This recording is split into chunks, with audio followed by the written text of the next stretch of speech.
అసలు నేను చాలా అంటే చాలా పూర్ స్టూడెంట్, జస్ట్ పాస్ అయిపోయాను, ఒకసారి ఫెయిల్ కూడా అయిపోయింది.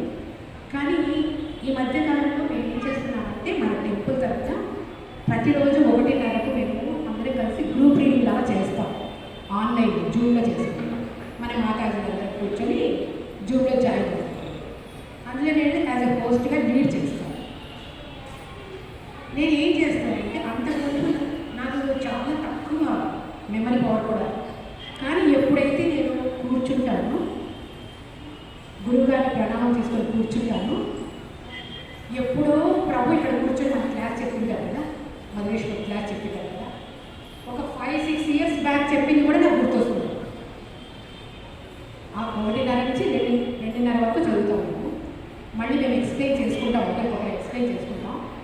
ఆ చేసుకున్నప్పుడు ఏవైనా ఉదాహరణలు చెప్పాలంటే ఎప్పుడో 6-7 ఇయర్స్ బ్యాక్ వెళ్ళినటువంటిది కూడా గుర్తొస్తుంది.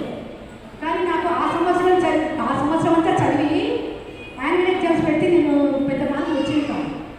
కానీ నాకు వస్తున్నాయి. నేను ప్రభు చెప్పిన క్లాసులు మళ్ళీ నేను ఇతరులకు చెప్పగలుగుతున్నాను. నా గురించి గొప్ప చెప్పుకోవాలి, మీరు ఇన్స్పైర్ అవుతారని చెప్తాను. ఎప్పుడో విన్నవి 7 ఇయర్స్ బ్యాక్ ఉన్నవి కూడా గుర్తొస్తాయి. ఎందుకు గుర్తొస్తాయి అంటే నాకు ఇంట్రెస్ట్ ఉంది. తర్వాత భగవంతుడిని సంపూర్ణంగా నమ్మాలి. తర్వాత మనం ఎవరి శిక్షణలో ఉన్నాం? ఇక్కడ ప్రభు వాళ్ళ శిక్షణలో, మహేష్ ప్రభు వాళ్ళ శిక్షణలో. కాబట్టి మనం ఎవరి సామర్థ్యంలో ఉన్నామో వాళ్ళంతా కూడా మనకి ఎప్పుడు వస్తుందంటే వాళ్ళు చెప్పింది మనము పాటించాలి.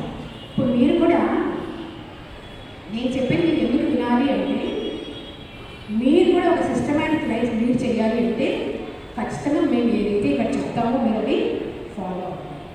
ఓకే.